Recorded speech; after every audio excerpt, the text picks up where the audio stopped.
우리가 이 오후 시간에 광야에 대한 부분을 함께 얘기하고 있는데 가장 중요한 것은 제가 첫 시간에 말씀드렸던 우리의 정체성입니다. 우리가 어떠한 정체성을 가지고 있느냐, 또 하나님은 우리가 어떻게 되길 원하시느냐, 이 부분이 먼저 세워지지 않으면 이 땅 가운데 우리의 삶의 모습들을 목적지, 그러니까 어떤 목적을 가지고 살아야 되는지에 대한 그 목적이 선명해지지 않습니다.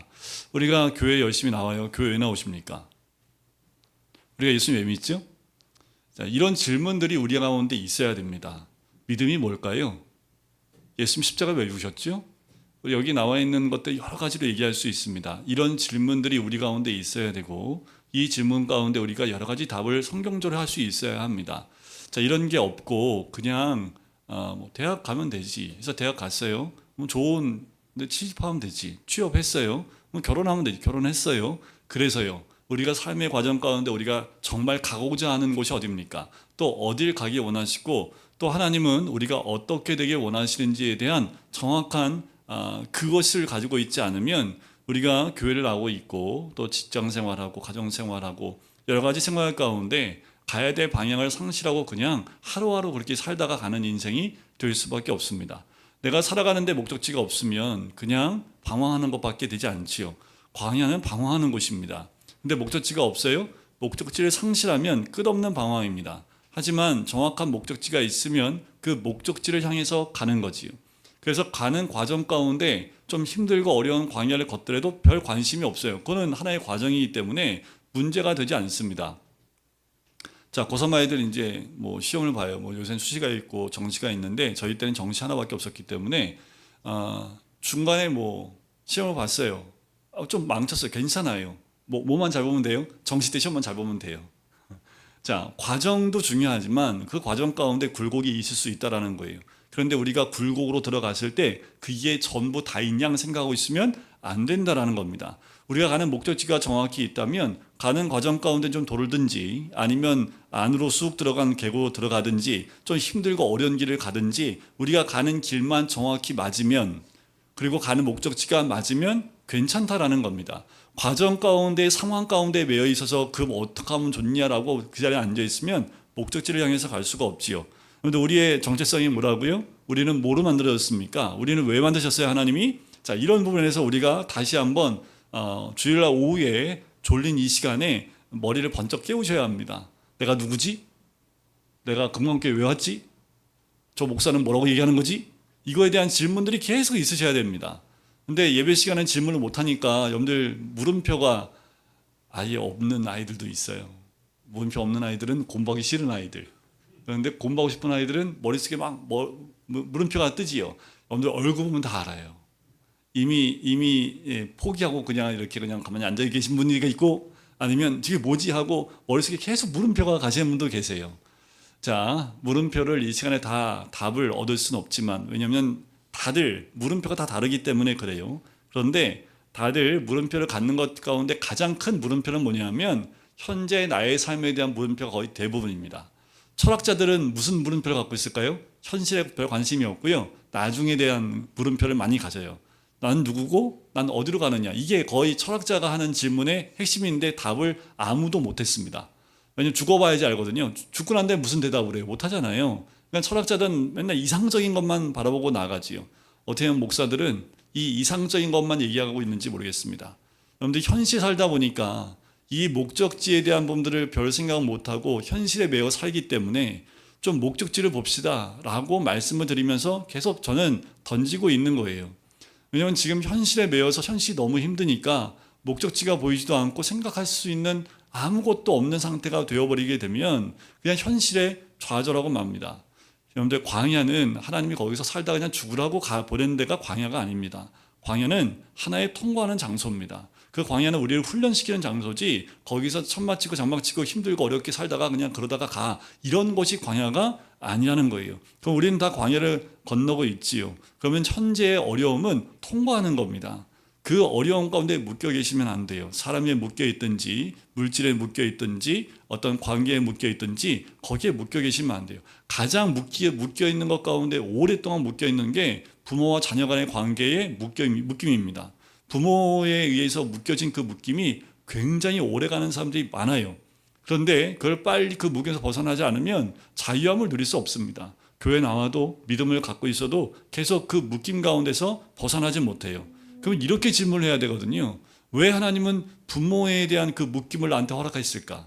라는 관점으로 돌이켜서 보면 하나님 주신 이유를 깨닫게 되면 거기서 벗어날 수 있는데, 계속 나는 왜 이 모양 이 꼴이냐, 나는 왜 그런 부모 만나서 이런 삶을 사느냐, 이렇게 하고 있으면 답이 없습니다. 계속 그 상황 가운데에서 벗어나지 못한다라는 거지요.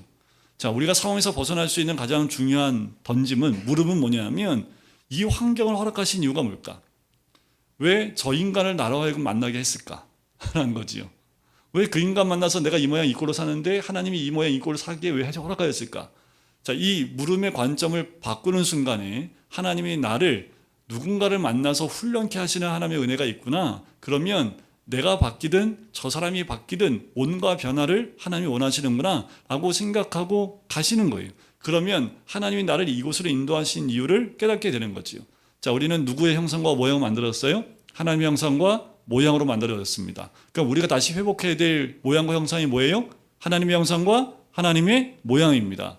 자, 우리가 그걸 어떻게 알아요? 예수 그리스도께서 죽으심으로, 십자가의 죽으심으로 우리에게 주신 선물이기도 합니다. 또 생명입니다. 우리 안에 그 생명이 들어왔기 때문에 생명이 돼서 하나님을 볼 수 있는 눈이 열리기 시작을 한 거예요. 예수를 믿지 않으면 하나님을 볼 수가 없습니다. 추우시면 여기 저 2개를 꺼주세요. 지금 4개를 다 켜놨어요. 저는 오늘 30도가 넘는다고 그래가지고 제가 다 켜놨는데, 왼쪽 위에 오른쪽 밑에 그 2개만. 네, 감사합니다. 이 2층은 아주 딱 좋을 겁니다. 온도가. 밑에 있는 여기가 위로 다 올라가기 때문에 뒤에 2개, 앞에 끄고 뒤에 2개만 켜놨습니다. 자, 여러분, 우리가 하나님 형상과 하나님의 모양이 다시 회복하기 위해서 가장 첫 번째 관문이 뭐냐면 예수 그리스도를 믿는 그 믿음입니다. 그 믿음이 통과돼야 하나님의 형상과 모양으로 회복할 수 있는 시작점이 생깁니다. 자, 우리가 이 땅 가운데 사는 이유는 뭐예요? 하나님의 형상과 모양이 회복되는 겁니다. 이걸 왜 회복해야 됩니까? 하나님의 형상과 모양을 만들었지만 죄를 통해서 이것이 망가졌지요. 하나님 원하시는 것은, 진정한 구원은 뭐냐면 천국 가는 것. 그 천국은 누가 가요? 이 형상이 회복된 사람이 가는 거예요. 이 땅 가운데 구원받은 백성으로 사는 것. 그런데 누누이 말씀드리지만 천국 가는 게 목적이면 그럼 죽기 전에 믿으면 되죠. 우리 모두 다 십자가의 오른쪽에 매달린 강도처럼 살면 되지요. 마음대로 살다가 그 순간 죽기 직전에, 꼴까닥 하기 전에 믿습니다. 그러니까 이렇게 죽으면 안 돼요. 갑자기 자동차 사고로 죽거나 이렇게 하면 회개할 기회가 없잖아요. 그러니까 요렇게 말고 마음대로 살다가 이제 죽기 전에, 이제 숨이 끊어지기 전에 하나님 저 용서해 주세요, 예수 믿겠습니다 하고 그때 믿으면 되잖아요. 이건 아닌 것 같죠, 왠지? 이렇게 얘기하는데 뭔가 좀 안 맞는 것 같아요. 자, 여러분, 이 땅 가운데에서 우리가 예수 믿음으로 천국 가는 것으로만 끝난다면 이 땅의 삶은 내 마음대로 살지요. 이게 구원파입니다. 구원파. 그런데 예수님이, 하나님이 원하시는 것은 이 땅 가운데에서 예수 믿고 천국 가는 게 아니라 예수 믿고 천국의 삶을 사는 거예요. 예수 믿고 하나님의 형상과 모양을 회복하는 겁니다. 자, 이랬으면 좋겠어요. 계속 반복해서 말씀드린 거지만 예수 믿고 내가 짜자잔 해서 처음에 창세기 1장 26절과 27절로 돌아가면 되겠지요. 예수 믿는 순간 그렇게 된다면 얼마나 감사하겠습니까? 그러면 죄도 모든 삶도 다 이제 하나님의 형상과 모양으로 완전히 바뀌니까 얼마나 감사하겠습니까? 그런데 우리가 아직도 죄성을 가지고 있기 때문에 예수 믿는다고 해서 길은 열렸지만 그렇게 가지 못해요. 그래서 그 과정이 필요한데 그게 뭐예요? 훈련이라니까요. 군대 가서 군인이 되기 위해서 6주간의 훈련을 받는 것처럼. 근데 군대는 6주지만 우리 그리스도인들은 하나님의 형상과 모양을 회복하기 위해서 이제 훈련되는 과정이 필요한데, 성경에는 그것을 40년으로 얘기도 하고 40주야로 얘기도 하고, 사람마다 그 과정이 다 다르지만 분명한 것은 광야라는 것을 통과해서 하나님의 형상과 모양을 회복하기 원하신다라는 거죠. 그게 하나님 나라이고 그곳에 있는 그런 사람들이 모인 곳이 바로 하늘과 땅이 하나 된 곳에 머물고 있는 사람들이라는 거죠. 자, 우리가 이 말씀을 듣고 여기 앉아 있는 것은 하나님이 예표적으로 우리에게 경험케 하시는 하나님의 나라와 땅이 하나가 되는 것을 경험케 하는 그 공간이 여기입니다. 자, 그래서 우리가 신앙생활 하는 이유가 뭐예요? 하나님의 형상과 모양을 회복하는 거예요. 성경 말씀을 통해서 뭘 회복해요? 그 말씀 안에서 주시는 하나님의 메시지를 우리가 깨닫고 순종함을 통해서 하나님의 형상이 회복되는 겁니다. 자, 이게 안 되면 늘 신앙 가운데 계속 다툼이 있고 어려움들이 있습니다. 자, 여러분들 교회 오면은 늘 천국이면 얼마나 좋겠습니까? 교회 와도 다툼이 있지요. 관계 어려움이 있지요. 저 사람 저렇게 왜 이렇게 세나? 저 사람 왜 말을 저렇게 하나? 아유, 좀 줍지. 자기는 안 주면서 저 사람 안 준다고 뭐라고 해요. 비판하고 뭐 이런 것들이 교회에 굉장히 많지요. 그러면 그거 듣고 또 상처받지요. 그 상처받으라고 교회 나오라고 한 걸까요? 자, 성도님들 이걸 좀 바꾸셔야 돼요. 교회 안에는 이 사람 저 사람 되게 많습니다. 자, 이제 하나님 나라에 바로 이제 가나안 땅에 들어가기 직전에 있는 분도 있고, 가나안 땅에 들어온 지 광야에 들어온 지 얼마 안 되신 분도 있고, 그러면 어떤 사람은 말이 좀 세상적인 말이 나올 수도 있고, 어떤 분은 성경적인 말이 더 많이 나온 분들도 있고, 어떤 분은 훈련이 되어서 이제 하나님 뜻이 뭔지를 알고 순종하는 모두가 되는 분도 있지만, 어떤 분은 아직 세상적인 것 다 털지 못해서 세상적인 걸 가지고 여전히 광야 안에 들어와 있는 분도 계세요. 그러면 이 교회 안에 그런 분들이 다 모여 있으면 자, 어떻게 해야 됩니까? 왜 하나님이 그런 모든 분들을 다 한 자리, 여러분들 남자만 60만 명 모였는데 그 안에 별별 것 다 없지 않았기, 얼마나 200만 명이에요, 여러분들. 200만 명이 텐트 치고 텐트 걷고 움직인다고 생각해 보세요. 상상이 가세요? 자, 최고 300만 명 보는데 베를린 그 도시가 300만이랍니다. 한 도시 사람들 우리가 이제 1000만이 안 된대요. 서울이 이제 좀 줄었어요. 젊은이들이 다 이제 경기도로 빠져나서 경기도가 더 많아졌습니다. 인구가 많아진대요. 자, 서울에 요 강북쪽만 딱 모으면 한 300만 될까요? 300만 좀 넘겠지요. 여기 있는 사람들이 여기 땅에서 야 텐트 걷어 해갖고 출발하고 출발이 가능해요? 불가능해요? 불가능합니다. 생각해 보세요. 지금 우리 애들 8명 통제하는 것도 쉽지 않은데 8명도 1시간에 같이 출발하려면 기다려야 되고 이게 얼마나인데 이 가정 숫자만 얼마나 많은데 그 사람들을 다 텐트 치고 텐트 걷고 이거 어떻게 다 해요? 근데 그걸 몇 년 동안 했다고요? 40년. 별의별 사람 다 있어요. 사기꾼도 있고요. 도둑질하는 사람들도 있고요. 그 가운데 성인 군자 같은 사람도 있고요. 다 그런 사람이 있어요. 그런데 그 안에 들어갔으면 다 뭐라고 얘기해요? 하나님 백성이에요. 근데 하나님 백성인데 사기꾼이 있어요. 그 안에. 거기에 유대인만 있어요? 잡족들 다 있잖아요. 그 가운데는 막 애굽 땅에 대한 막 갈망한 가운데 있어갖고 그 가운데 맨 끝에 여차하면 도망가려고 끝에 있는 사람도 있고, 제사장들처럼 아예 중앙에 있는 사람도 있고, 각양각색의 사람들이 다 모여 있는 거예요. 그 사람들이 모여서 어떤 삶을 살았을까요? 지지고 볶고 뭐하고 엄청난 하나의 이 공동체 이루는데 어떠한 사건이 없었겠습니까? 자, 우리 교회 안에도 몇 안 되지만 우리 안에도 여러 가지 사건들이 굉장히 많지요. 상처받고 어려움도 있고 이 말 저 말 들으면서 마음에 힘든 분 많이 있습니다. 그러면 하나님이 우리로 하여금 이 공동체를 이루게 하신, 왜 천사 같은 분만 남기고 나머지 다 나가게 하시고 천사 같은 분 남게 하지? 그러면 아무도 없을 거 아니에요, 여기. 예? 근데 왜 다 모아 놓으셨을까요, 하나님이? 다 들으라고요. 그런 거 다 듣고 보라고 우리 다 모아 놓으신 거예요. 왜 저 사람은 저럴까? 그거 보라고요. 왜 저 사람 저렇게 얘기할까? 그거 들으라고요. 우리가 그렇게 다 모아 있는 거예요. 그러니까 누구라고 뭐라고 할 필요가 없는 거예요. 하나님이 듣게 하셨으면 그냥 듣는 거예요. 때로는 욕을 해요. 그 욕을 듣게 하면 그냥 들으시면 돼요. 근데 그걸 넣어가지고 다시 내 입으로 욕이 떠나가요. 그러면 이제 그거는 하나님의 역사가 아니라 한번 하자는 거지요. 그러면 하나님 나라는 사라지고 전쟁터가 되는 거지요. 이스라엘 백성이 전쟁터가 얼마나 많이 됐었습니까? 그러니까 하나님이 듣게 하신 걸 듣고 하나님의 음성을 들으면 그것은 은혜가 됩니다. 그래서 우리가 고난을 당해도요, 이게 하나님의 은혜로 느끼면 그 고난이 나한테 은혜로 다가오는데, 그런데 그게 하나님 주신 것이라 느끼지 않으면, 그리고 그걸 고백이 되지 않으면 아주 자그마한 것도, 근데 그거 있죠. 저는 이가 약해서 잇몸에 뭐가 이렇게 박히면 뭐 큰 거 안 박히죠. 아주 조그만 거 박혀요. 저쪽 전에 있던 교회에 있을 때 가자미 아시죠? 그 뼈가 얼마나 커요, 그죠? 근데 권사님 중에 한 분이 그걸 삼켜버렸네요. 근데 그거는 빼지 못한대요. 수술도 안 돼요. 이 목이 걸렸는데 이걸 수술을 못 한대요.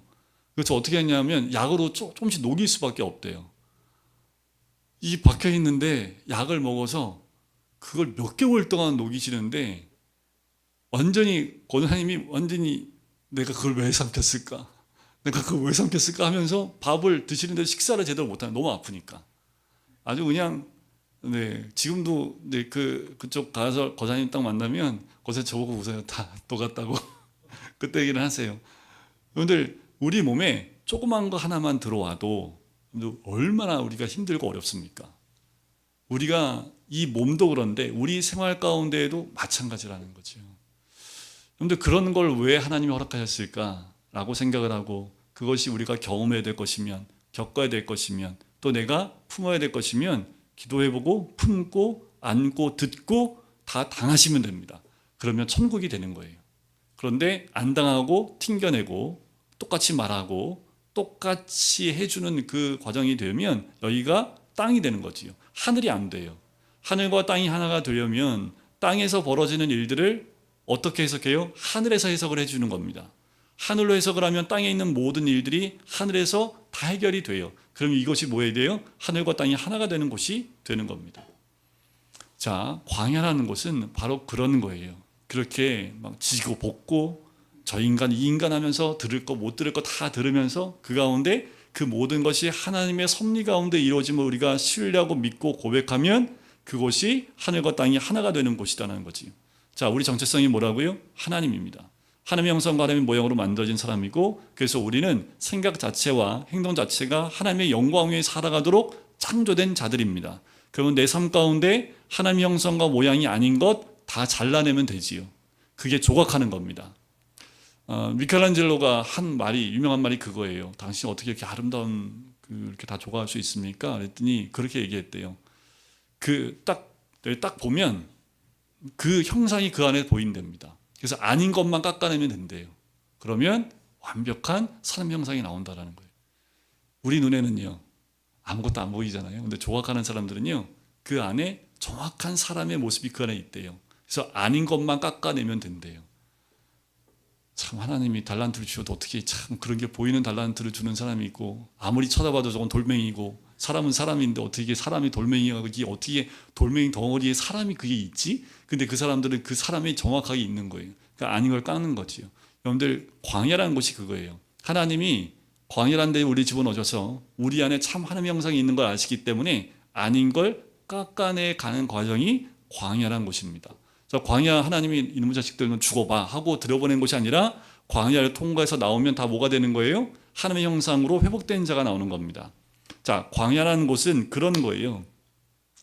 자, 광야에 들어가면요 약점이 아주 잘 드러납니다. 자, 근데 이 세상에서요 약점인 열등감이 없는 사람은 단 한 명도 없답니다. 여러분 열등감 없으신 분 손 들어보세요. 자, 그런데 이 열등감에 지배받으면 비관적이 되고 우울하게 됩니다. 그런데 세상의 위대한 사람들 보면 대부분 이 열등감을 극복한 사람입니다. 그 약점을 강점으로 바꾼 사람들이 이 세상에서 위대하다고 하는 사람들. 카네기 같은 경우는 굉장히 부자였는데 이 사람이 어렸을 때 너무 가난했대요. 그래서 당신은 세계적인 부유함은 무엇이냐라고 물었는데 이 사람이 이렇게 얘기했답니다. 나는 기도하는 법을 그 가난할 때 배웠습니다. 그때 그 가난함을 가난함으로 받아들이지 않고 오히려 그 가난함을 통해서 이 사람은 극복해낸 거지요. 뭐 루즈벨트는 소아마비였고 헬렌 켈러는 여러분들 어떤지 다 아시지요. 자, 그래서 광야에서의 모든 일들은 축복이 될 수 있는 거예요. 내가 그 일들을 광야 같은 세상을 어떻게 받아들이냐에 따라서 그것이 우리 삶 가운데 축복이 될 수 있습니다.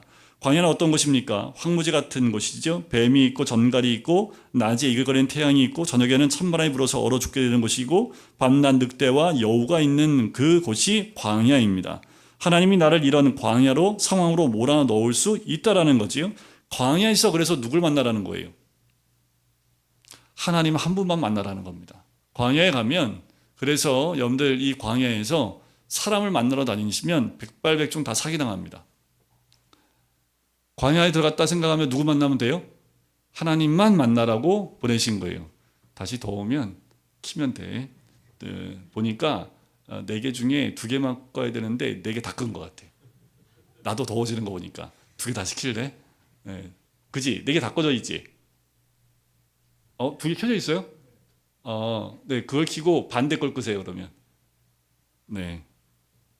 네. 자, 그래서 하나님을 만나라고 보내는 그 초대장이 광야라는 곳입니다. 그래서 주로 이 광야를 통과할 때는요, 도움의 손길이 어디서 충만하게 임하냐면, 어디서 임할까요? 네, 좌우에서 오는 것이 아니라 위에서 옵니다. 그래서 광야에 가시면 위를 보시는 거예요. 위에서 도움의 손길이 오고 충만하게 임하는 하나님의 은혜가 있다라는 거지요. 예수님도 이 광야로 하나님이 인도하셨습니다. 그래서 마태복음 4장 1절에 보면 성령이 몰아내신지라라는, 마가복음에도 나오지요. 몰아내신지라라고 이야기가 나와요. 그건 뭐냐면 발로 밀어버리다라는 의미가 있습니다. 그러니까 예수님이 공생이 시작하자마자 성령님이 예수님을 발로 밀어버리신 거예요. 어디로요? 광야로 밀어내 버리신 거지요. 자, 이스라엘 백성은 40년 광야 생활 가운데 수많은 실패를 했지만 그 가운데 두 사람은 성공했습니다. 누굴까요? 여호수아와 갈렙입니다. 그래서 광야는 실패하는 장소만은 아니라는 겁니다. 특별히 마태복음 4장에 나오는 예수님의 모델의 특징은요, 예수님은 완벽한 승리를 이루셨습니다. 세 가지 시험이에요. 물질의 시험, 종교의 시험, 정신적 시험. 그래서 이걸 육체의 정욕, 안목의 정욕, 이생의 자랑이라고 말씀을 드렸지요. 광야에서 겪는 가장 대표적인 세 가지 시험이 이 시험입니다. 누구에게든지 광야는 다 있습니다. 그런데 모세는 광야를 통과했을까 못한가 했을까요? 광야에서 죽었습니다. 끝물까지 딱 왔다가 죽었어요. 자, 예수님은 광야를 통과했을까요? 못 통과했을까요? 통과하셨지요. 자, 모세를 따라가면 율법적 삶에 매여 있어서 실패할 수밖에 없습니다. 하지만 예수님은 율법의 완성자이시기 때문에 예수 그리스도를 바라보면 승리의 비밀을 볼 수 있다라는 겁니다. 자, 광야가 어떤 곳이냐면 첫 번째 사막과 구덩이의 땅이라는 거예요. 자, 예레미야 2장 6절에 나와 있는 그 땅입니다. 이 땅은요, 물도 없고 사막만 있는 광야.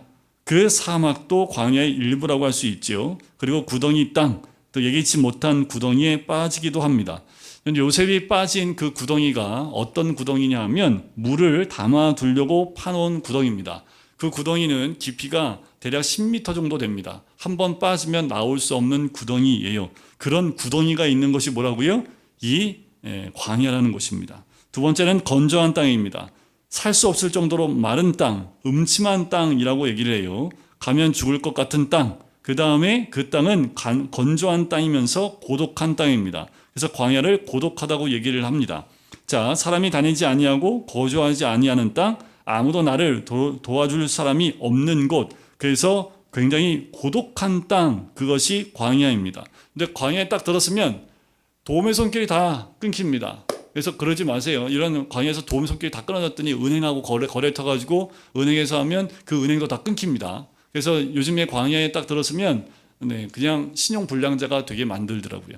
그러면 도와주기 혼자만의 시간을 오로지 겪게 하는 광야를 건널 수 있습니다. 근데 이때 이런 분들 도와주면 같이 광야에 싹 다 같이 가십니다. 도와주지 말라는 게 아니라 이거 분별을 잘 하셔야 됩니다.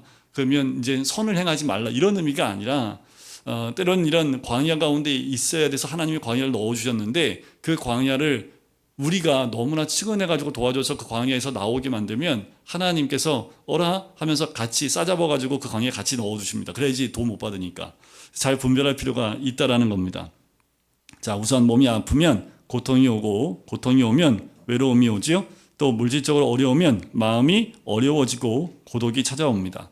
그래서 여러분들 힘들고 어려우면 고독하지요. 외로움을 많이 느끼시나요? 하나님 나를 광야로 인도하셨구나 라고 생각하시면 됩니다.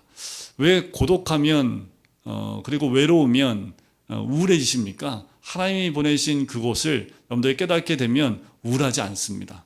하나님의 뜻을 깨닫게 되면 우울해지지 않는다라는 거지요. 여러분들 제일 우울할 때가 뭐냐면 시편 42편에 나오는 말씀, 하나님의 사슴이 시냇물을 찾기에 갈급한 같이 내 영혼이 주를 찾기에 갈급하나이다. 자, 그러면서 내 영혼이 하나님 곧 생존하신 하나님을 갈망하나니 내가 어느 때에 나아가서 하나님 앞에 배울고 사람이 종일 나더러 하는 말이 내 하나님이 어디 있느냐, 그렇지요? 내 눈물이 주야로 내 음식이 되어도다. 자, 이것이 또 광야인데 뭐냐 하면 하나님 믿는 가정이 잘 되지 않을 때, 이때 광야입니다. 그러니까 이때 어떤 광야냐? 하나님 그렇게 잘 믿는데 왜 일이 안 되지? 라는 거예요. 광야입니다. 자, 그러면 이제 이 일들이 내 하나님은 도대체 어디 있느냐 하는 말로 들리는 거지요. 그렇게 교회 잘 섬기고 교회 헌신하고 막 그런데 일이 잘 안 들려요. 그러면 그 자체가 내 하나님이 어디 있느냐라고 사람들이 말하는 것처럼 느껴진다라는 거지요. 자, 하나님이 나에게 그런 광야를 허락했을 때 얼마나 답답하고 안 믿는 자 앞에서 부끄럽고 그렇겠습니까? 그지요? 이 광야가 그런 것이 있다라는 거예요. 그런데 시편 42편 5절 말씀을 보면 광야 속에서 그것 때문에 낙심하지 말라는 거예요. 내 영혼아 내가 어찌하여 낭망하며 어찌하여 내 속에 불안해하였는고 너는 하나님을 바라라. 그의 얼굴에 도우심을 인하여 내가 오히려 찬송하리로다 라는 거지요. 여러분들 약점은요 강점이 될 수 있습니다. 실제로 여러분들 우리에게 쓰임받도록 주신 달란트 모든 것은 약점을 강하게 만드는 걸 통해서 우리가 강하게 된 경우가 많아요. 헬렌 켈러도 그렇고 크로스비 여사도 마찬가지입니다. 맹인이었죠. 6,000개의 찬송곡을 작곡할 정도로 굉장히 많은 작곡을 남기셨고요.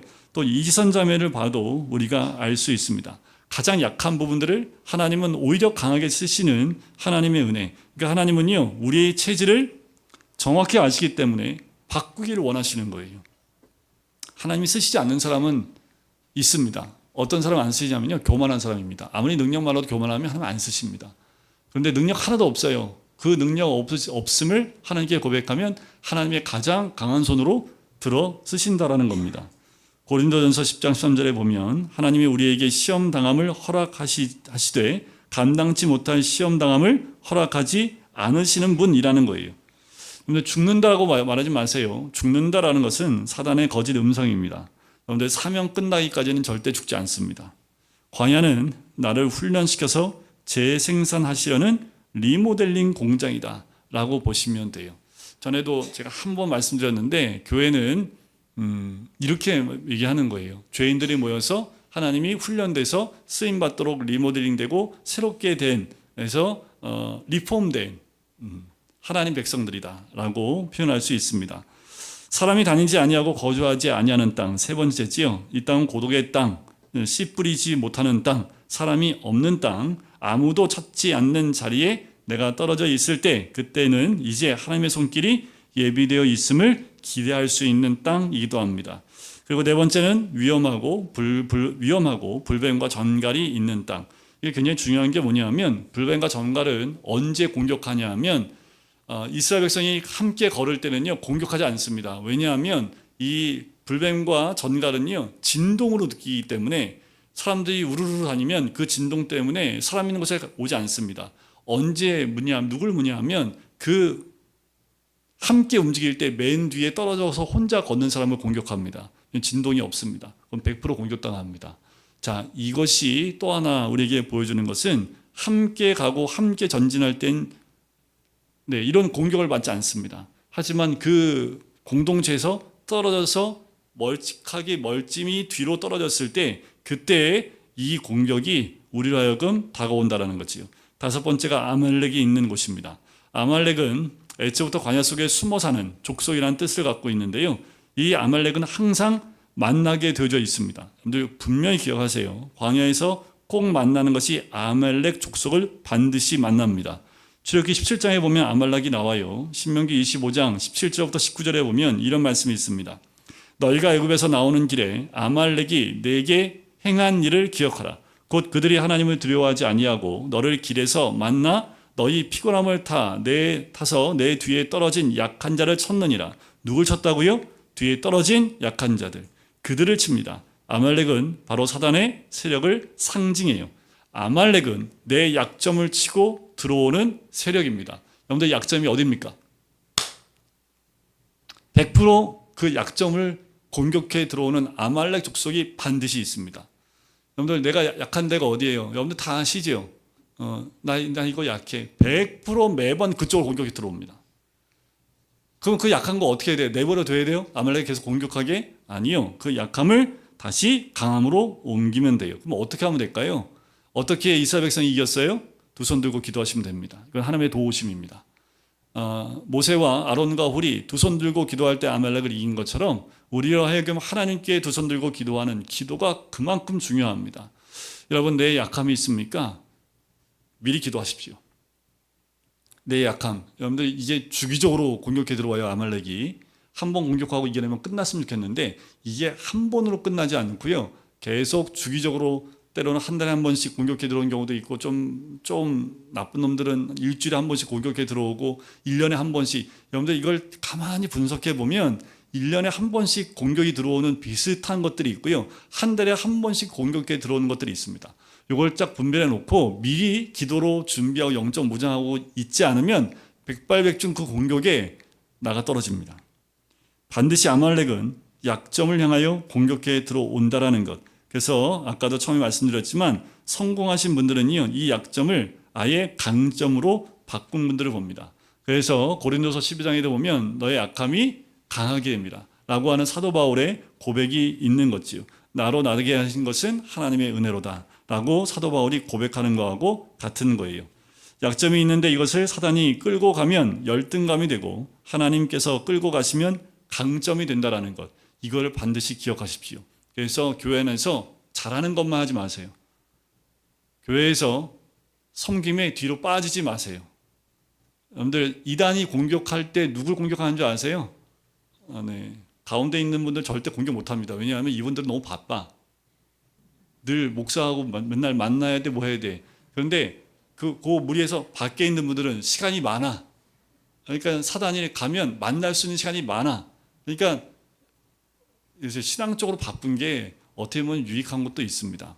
그러니까 테두리에 뒤로 물러서지 마세요. 그러면 백발백중 공격을 합니다. 놀라운 건 이 공격에 거의 넘어진 분들 보면 말씀을 잘 모르세요. 여러분들 무엇을 하든지 교회에서 하는 행사든지 뭐든지 좀 안으로 들어오세요. 안으로 들어오셔서 왜 그걸 하자고 할까요? 교회에서 그걸 하자고 하는 이유는 나를 위해서 하는 것이 아니라 성도님들 한 분 한 분의 신앙에 하나님을 만날 수 있는 통로나 길이 열리게 하기 위한 하나의 방법들입니다. 근데 그런 부분에 함께 가야지 사이드에 있으면 언젠간 반드시 공격이 들어옵니다. 목사들이 보면 모를까요? 알아요. 근데 참 어려운 게 여러분들 이런 사이드에 있는 분들이 가장 어려운 게 감정이 무너져 버리면 이 감정 쪽으로 타고 들어오면 이거는 뭔지 더 이상 어떻게 할 수 없어요. 이미 결론이 나버렸기 때문에 기도할 뿐이지요. 여러분들 벗어나지 마십시오. 약함이 올 때 기도함으로 그 약함이 은혜의 통로가 되어야 될 줄 믿습니다. 자, 그리고 내가 어떤 태도로 약점을 지배하느냐에 따라서 삶도 달라집니다. 공부 못하는 아이에게도 큰 인물 될 것을 기대하십시오. 그러면 하나님의 때에 그 약점을 의지하는 인생으로 바뀔 것입니다. 그래서 여러분들 세상에 성공하셨던 분들 보면 다 1등급이고 다 장학생이었던 거 아닙니다. 오히려 학교 다닐 때 지지 공부 안 하면서 애들이랑 놀러 다니던 사람들이 밖에 나와서 사업에서 성공하는 경우가 많다고 얘기를 하잖아요. 실제로 그런 경우가 많고 공부 진짜 잘하는 애들은 공부해서 의대 가든가 뭐 이렇게 가지요. 뭐 의대 간다고 다 성공해요. 요새 개업하고 망한 데가 얼마나 많습니까?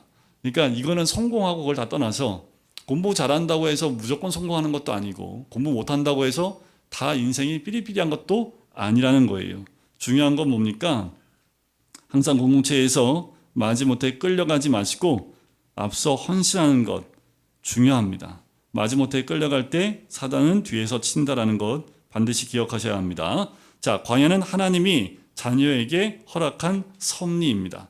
요거까지 넘어가면 4시에 끝나기 때문에 여기서 제가 스톱을 할게요. 여기서 스톱을 해야지 더 넘어가면 안 되겠습니다. 자, 다음 시간에 제가 광야는 하나님이 자녀에게 허락한 섭리라는 부분들과 함께 이어서 계속 나누도록 하겠습니다. 여러분들 광야에서 가장 중요한 건 나의 정체성을 깨달아야 되고 이 광야를 어떻게 통과해야 되며 통과해서 갈 곳이 어딘지 이것을 보셔야 되고 내가 지금 하나님이 허락하신 광야가 무엇인지를 깨닫고 내가 지금 이 광야를 통과할 때 그 광야 가운데 하나님이 인도하심이 어디 있는지를 분별하는 것이 무엇보다 중요합니다.